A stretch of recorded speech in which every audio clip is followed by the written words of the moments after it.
नमस्कार दोस्तों, welcome to my YouTube channel MR reality files.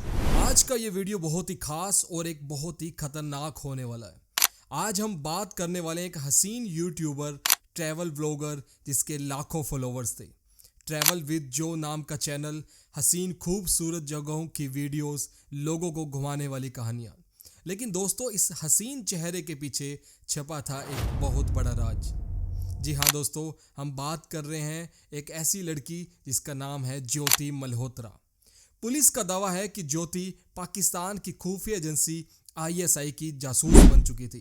वो भारत की सेंसिटिव इंफॉर्मेशन पाकिस्तान को दे रही थी। और सबसे चौंकाने वाली बात, वो पहलगाम आतंकी हमले से ठीक 3 महीने पहले पहलगाम घूमने भी गई थी। दोस्तों, आज हम इस पूरी कहानी को शुरू से अंत तक बिल्कुल डिटेल में समझेंगे।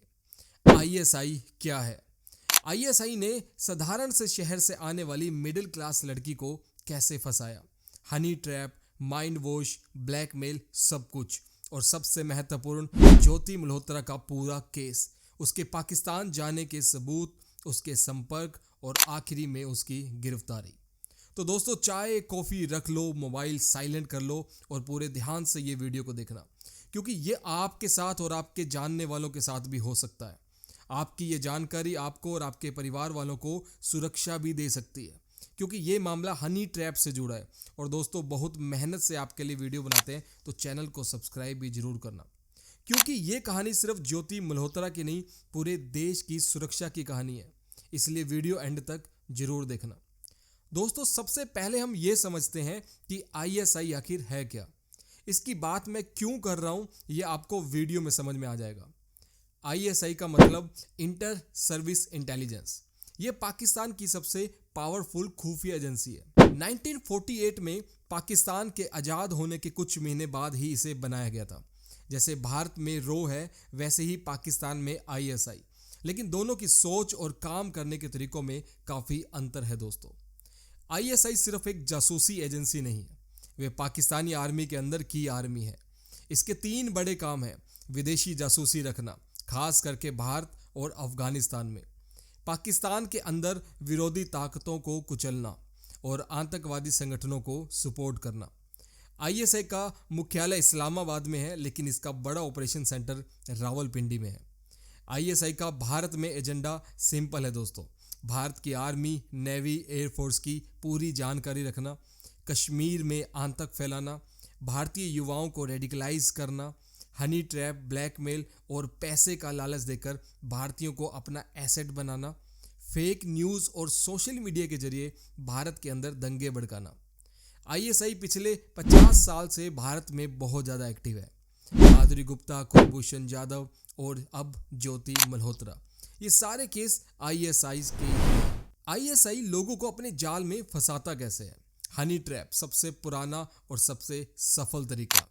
आइडियोलॉजी ट्रैप, यानी दोनों देश एक हैं, भाईचारा है वाला इमोशनल गेम खेलना। मनी ट्रैप, अच्छी सैलरी, अच्छे फॉरेन ट्रिप एंड ब्लैकमेल। एक बार अगर आप फंस गए तो वीडियो, फोटो या चैट का डर दिखाकर और काम करवाना। अब समझ में आ गया होगा दोस्तों आपको कि ISI कितना खतरनाक है। चलिए बात करते हैं अपनी कहानी पर ज्योति मल्होत्रा की। ज्योति मल्होत्रा की उम्र दोस्तों 33 साल, जिसका जन्म हिसार शहर में, जो हरियाणा के अंदर है, वहाँ पर हुआ था। इसका यूट्यूब चैनल ट्रैवल विद जो यानी JO के नाम से था। 4 लाख से ज़्यादा सब्सक्राइबर भी थे और इंस्टाग्राम पर भी लाखों फॉलोवर्स थे। वो खुद को हरियाणवी प्लस पंजाबी और पुराने ख्यालों की मॉडर्न लड़की कहती थी। ट्रैवल वीडियोस बनाती थी, भारत के अलग अलग राज्यों की और कभी बाहर की। लोगों को लगता था कि ये घूमने वाली लड़की है, एक यूट्यूबर व्लॉगर है। लेकिन दोस्तों, असल में 2023 में ही उसकी ज़िंदगी बदल चुकी थी। अब कैसे शुरू हुआ हनी ट्रैप का गेम? हनी ट्रैप एक ऐसी पुरानी और ख़तरनाक जासूसी की टेक्निक है जिसमें खूबसूरत लड़कियों या लड़कों का इस्तेमाल करके किसी व्यक्ति को प्यार, दोस्ती या रोमांस के जाल में फंसाया जाता है। उसे प्यार में फंसाकर या ब्लैकमेल करके, ताकि उससे सीक्रेट इन्फॉर्मेशन निकलवाई जा सके। ज्योति मल्होत्रा का केस में भी यही पैटर्न सामने आया है। इसका पूरा खेल समझिए। 2023 में ज्योति पाकिस्तान जाने के लिए वीज़ा बनवाने पाकिस्तान हाई कमीशन दिल्ली में जाती है। वहीं उसकी मुलाकात हुई एहसान उर रहीम उर्फ दानिश के नाम के अधिकारी से। दोस्तों, दानिश का पूरा नाम था एहसान उर रहीम, जो पाकिस्तान नारोवल शहर का रहने वाला था। भारत में वो पाकिस्तान हाई कमीशन में वीज़ा अधिकारी के रूप में काम करता था, लेकिन असल में वो ISI का इंस्पेक्टर रैंक का एजेंट था, जो डिप्लोमेटिक कवर लेकर आया था। उसका मेन काम था दोस्तों, भारतीय नागरिकों जैसे कि इन्फ्लुएंसर, यूट्यूबर्स, स्टूडेंट्स और आम लोगों को रिक्रूट करना, उन्हें पाकिस्तान घुमाने के बहाने से संपर्क बनाना, हनी ट्रैप जैसे फॉरेन ट्रिप्स और इमोशनल मैनिपुलेशन के जरिए उन्हें ISI का एजेंट बनाना, भारतीय आर्मी मूवमेंट, टूरिस्ट लोकेशन और सेंसिटिव इंफॉर्मेशन इकट्ठी करना और प्रो पाकिस्तान नैरेटिव फैलाने के लिए सोशल मीडिया इन्फ्लुएंसर का इस्तेमाल करना। कुछ लोग आज भी सोचते हैं कि वो पाकिस्तानी होकर दिल्ली में जॉब कैसे कर रहा था। Pakistan high commission new Delhi में पाकिस्तान सरकार का एक आधिकारिक दूतावास है, यानी डिप्लोमेटिक मिशन है। इस हाई कमीशन में काम करने वाले ज़्यादातर स्टाफ पाकिस्तानी नागरिक ही होते हैं। ये लोग डिप्लोमेटिक वीज़ा या ऑफिशियल स्टाफ वीज़ा पर भारत में आते हैं। ये वीज़ा भारत सरकार की MEA यानी मिनिस्ट्री ऑफ एक्सटर्नल अफेयर्स जारी करती है, लेकिन पाकिस्तान सरकार खुद अपने लोगों को चुनती है और इंडिया में भेजती है। इसी तरीके से भारतीय भी इस्लामाबाद पाकिस्तान में अपने आधिकारिक दूतावास यानी डिप्लोमेटिक मिशन में काम करते हैं। दानिश ने ज्योति को बहुत ही अच्छे से हैंडल किया, वीज़ा से बनवा दिया, बातचीत बढ़ाई, पर्सनल नंबर लिया, धीरे धीरे चैटिंग, कॉलिंग और फिर इंटीमेट रिलेशनशिप शुरू हो गया। दानिश ने ज्योति को कहा कि तुम्हारा चैनल बहुत अच्छा है, पाकिस्तान घूमो, हम आपको फ्री ट्रिप करवाते हैं। और ज्योति पहली बार पाकिस्तान गई अप्रैल 2023 बैसाखी फेस्टिवल के नाम पर। दानिश के कहे अनुसार वो वहाँ मिलती है अली अहवान नाम के शख्स से। अली अहवान ने पूरा स्टे, घूमना फिरना, होटल सब अरेंज किया, वो भी फ्री ऑफ कॉस्ट। ज्योति का दूसरा दौरा होता है दोस्तों 2024 में, तीसरा दौरा मार्च 2025, ये सबसे महत्वपूर्ण था। पाकिस्तान में ज्योति की मुलाकात ISI के अधिकारियों शाकिर और राना शहबाज से हुई। वो इनसे मिलती है, बातें करती है और सेंसिटिव इन्फॉर्मेशन शेयर भी की जाती है। ज्योति ने अपने फ़ोन में इनके नंबर अलग अलग नामों से सेव किए, जैसे जट रंधावा। व्हाट्सएप, टेलीग्राम, स्नैपचैट सब प्लेटफॉर्म पर ये ISI के एजेंटों से बात किया करती थी। इसके गहरे सबूत पुलिस बाद में कोर्ट में सामने भी रखती है। जनवरी 2025 ज्योति पहलगाम कश्मीर में घूमने जाती है। ठीक 3 महीने बाद 22 अप्रैल 2025 को पहलगाम में आतंकी हमला हुआ, जिसमें 26 लोग मारे गए। कई रिपोर्ट की माने तो ज्योति ने वहां की strategic location, tourist movement, security की जानकारी ISI को दी थी। और इस पहलगाम हमले के बाद ज्योति एक वीडियो भी जारी करती है। पहले आप इस वीडियो को देखिए। की ही नहीं बट हर उस नागरिक की रिस्पॉन्सिबिलिटी है जो घूमने जाता है, जिसको वॉचफुल होना चाहिए। सिक्योरिटी मैं जानती हूँ कि कश्मीर में हर जर्रे जर्रे पर, चप्पे चप्पे पर सिक्योरिटी होती है। इतने आर्मी के, इतने पुलिस के फोर्स होती है वहाँ पे। इसमें वो कह रही है कि कोई तो है जो मिला हुआ होगा, ऐसे कैसे वो आ सकते हैं, हमारी ही गलती होगी, किसी ने तो ये इन्फॉर्मेशन दी ही होगी।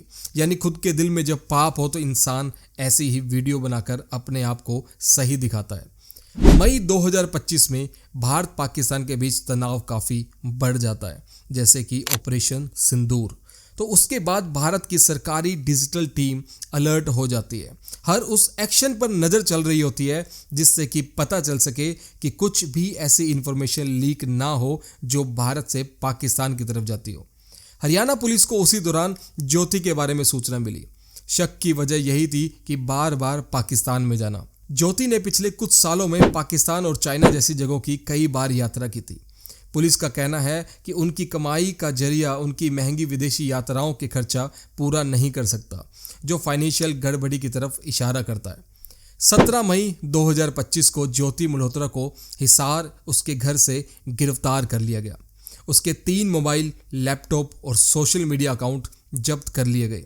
फोरेंसिक रिपोर्ट में chats, location data and sensitive information मिलती है। ज्योति ने पूछताछ में सारी बातें लगभग कबूल की हैं। पुलिस का कहना है कि वो आईएसआई की एसेट बन चुकी थी। यूट्यूबर ज्योति के खिलाफ पुलिस ने कड़ी धाराएं लगाई हैं और डिजिटल सबूतों का एक बहुत बड़ा भंडार इकट्ठा किया हुआ है।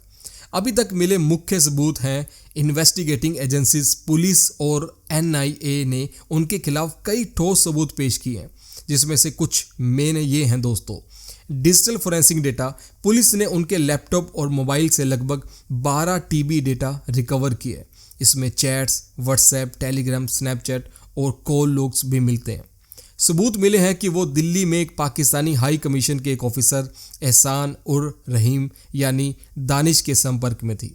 फोरेंसिक रिपोर्ट में कुछ ऐसे चैट्स और वीडियोस भी मिलते हैं जो उसने डिलीट कर दी थी, लेकिन पुलिस ने उन्हें वापस से निकलवा लिया था। ज्योति पर आरोप है कि उन्हें उनके पाकिस्तान हैंडलर्स ने भारत में पाकिस्तान की एक पॉजिटिव इमेज दिखाने का काम सौंपा था। ज्योति पर मुख्य रूप से 2 कानूनों के तहत कार्रवाई हो रही है।